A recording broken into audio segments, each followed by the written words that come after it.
A New York City Bellevue hospital worker was caught in a spat with a group of young men over a Citi Bike last week. The video shows Sarah Comrie, who was white, yelling, "Help, help me, please help me," as she and one of the men argued over who paid for the bike. The man said, "This is not your bike, but is my bike on my account. Please move." Here's some more of the interaction. Help! Help me! Please help me! This is not your bike. I'm not touching you. You putting your stomach on my hand. Why don't we reset the bike? I'm not resetting the bike. It's his. Now, in the aftermath of the viral video, some called Comrie Citi Bike Karen, and she was placed on leave from her job. Comrie's lawyers say she has receipts proving that she paid for the bike, and she accused the media of, quote, outrageously portraying his client as a racist. This is her attorney, who was trying to steal a Citi Bike from a black man.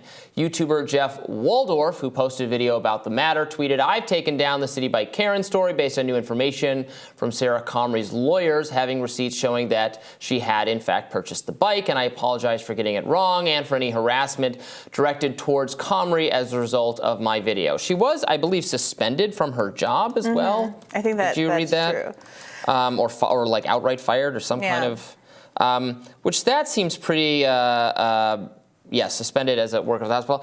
I think that's very extreme based on, so we've watched that clip now a few times. I don't know what happened before that. I don't know what happened after that. That's a snapshot into this interaction between the two people. No, she doesn't come off looking particularly well here. I don't know how they were behaving to her before. Maybe it was perfect. It seems like a genuine misunderstanding between two people. We don't know, to be clear, how anyone was behaving toward anybody before. We don't know how she was behaving. Yes. We don't know how they were behaving. It's not just one-sided.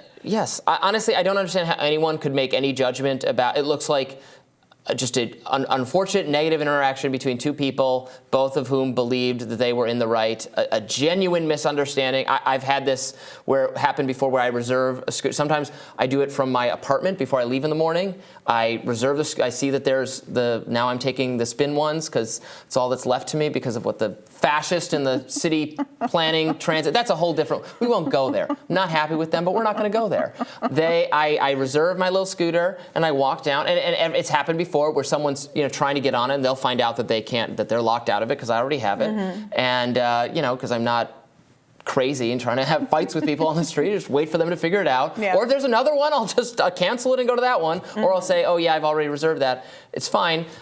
They had a negative interaction, and everything is recorded now, so we wouldn't have any idea, obviously, about this if everybody didn't have their cell phone cameras out all the time looking for the next viral clip of people having a bad time in public.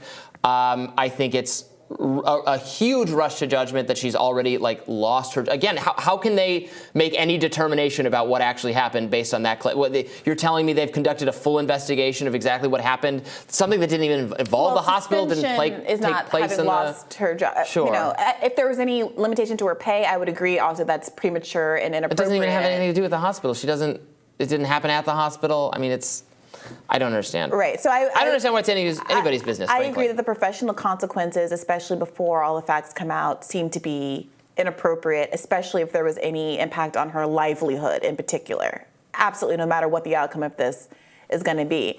However, I do think that the reason that people record things, and that there has now been a long history of Black people recording police interactions in particular, and without the video recording of George Floyd being killed or any number of other instances of police killings, there would probably be much less accountability than we've had in recent years, precisely because of the proliferation of cell phone cameras. Sure, but this isn't a police encounter. But many people do start recording when there's interactions of an interracial nature, especially involving Black men, because there is a long history of people lying about what happens in these events. And Black people have been able to get justice more recently because they've been able to get things on camera, and you don't know how things are going to escalate, and you don't know what arguments people are going to make about what you said, what you didn't say, how you behaved, whether or not you're perceived as aggressive, threatening, as we talked about in an earlier segment. So you hear those men there saying repeatedly, "I'm not touching you.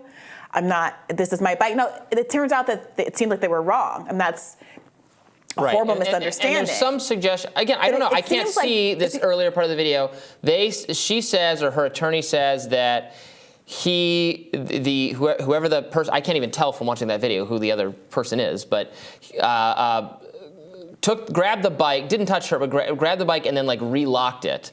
So then it's almost like it would have canceled her, like she'd taken it out and then it like had canceled her trip or her ride. I don't know exactly how this riding program works. Something like that. It seems to me that the misunderstanding was the bike had been checked out. They both claim that they were the ones that checked the bike out. And if you think it's you and someone else is going to take your bike, you want to relock it so that you're not charged for whatever they do with the bike. Both parties have an interest in kind of deading the initial maybe there was another bike right there. We don't need to speculate about what we don't know, but the controversy is based on what we do know. That's what's in the video.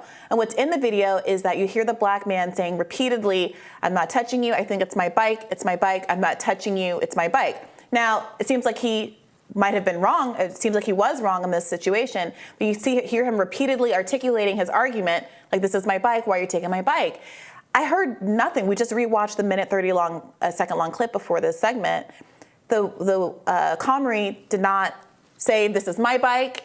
She didn't say, no, look on my phone, it's my bike. There were no arguments being made. And I think that why the video went so viral is because she started shouting, "Help, help," which is what you would do if you felt threatened, as opposed to if you've had a dispute over a bike. You would use your words. You would talk to someone. You would say, "Oh, there's a misunderstanding. Let's compare our phones." And so I do, to your point, I'm not sure what led up to this point, but many people viewing the video perceived it as her kind of weaponizing her status as a woman, as a white woman in a confrontation with black men to get the help of other people around who would instinctively take her side because there are perceptions of who black men are and what they're up to. And that's what people were so frustrated about, how she appears to start crying in the video and then stop crying in a way that, according to the black man, I can't see that in that level of detail, didn't actually produce any tears on her face. It seemed arguably performative. And even if she was correct in this instance, I think a lot of people are still going to think, even if it was your bike, the way that you went about trying to make your case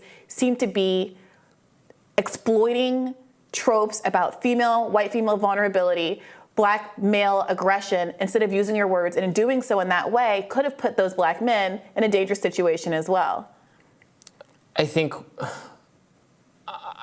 we ought to be a lot more careful because of all the times we've seen short little clips of how things went in public, and it turns out with full context it was a little bit different or more ambiguous, of making any judgment about. I think people are seeing what they want to see in this interaction.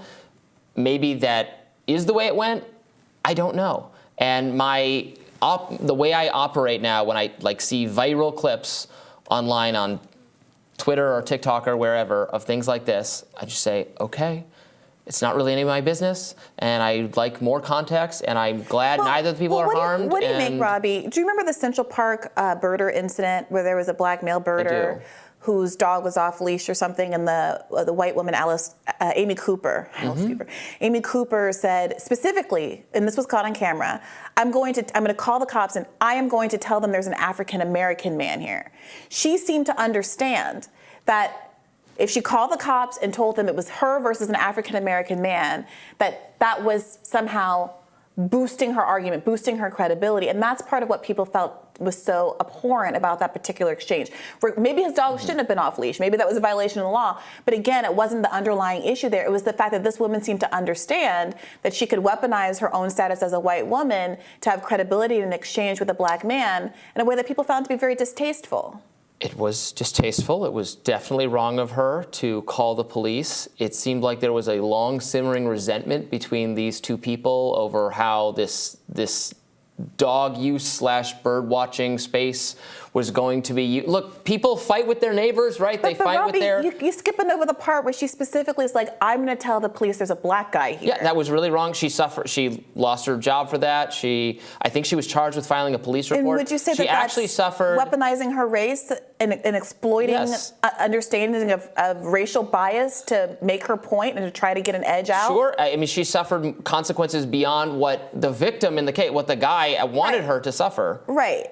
But here's the thing, Robby, just to stay here in the moment of who did the bad thing in this instance. We can have conversations about whether or not the punishment that was meted out was appropriate, but that always seems to ally the underlying issue and the underlying reason why we keep having interactions like this. Are we seeing repeatedly in the Amy Cooper case, potentially in this scooter case, in the Marjorie Taylor Greene, Jamal Bowman case, multiple instances of a pattern that Black people, I would argue, are very familiar with and don't have to be convinced of, but a pattern of white women who may or may not be in the wrong in any given instance, specifically trying to exploit their vulnerability, their perceived vulnerability as white women, to win arguments, not on the basis of the argument, but on the basis of their perceived vulnerability. Again, I have no idea if that's what happened in this case because it's a short, viral clip. I think that's people are projecting onto that, but I can't make any judgment that that is the case because I haven't seen the rest of the footage. Right. Well, I would love to hear the woman in this. Amy Cooper, you know, she behaved very badly, and the mountain of hell came down on her as a consequence. I would love to see if this woman in this case could have conversations and reflect and unpack, and the gentleman in this case also, if they could talk through where the miscommunication happened and if they have regrets about how quick to judgment they were in both directions on this case. Because I agree with you. I hate seeing so much of this on my timeline. It does seem like there's a real appetite for these kind of conflict videos out in the social media space. And I take your point about the needing to record interactions with the police. I think that's a beneficial thing for people to do, independent of your race. Sure, yeah, absolutely. It's good to have accountability for interactions with the police. But I see what I know what you're saying. I get it, but I think we're all a little bit surveilled, even by each other, and there's not a lot of room for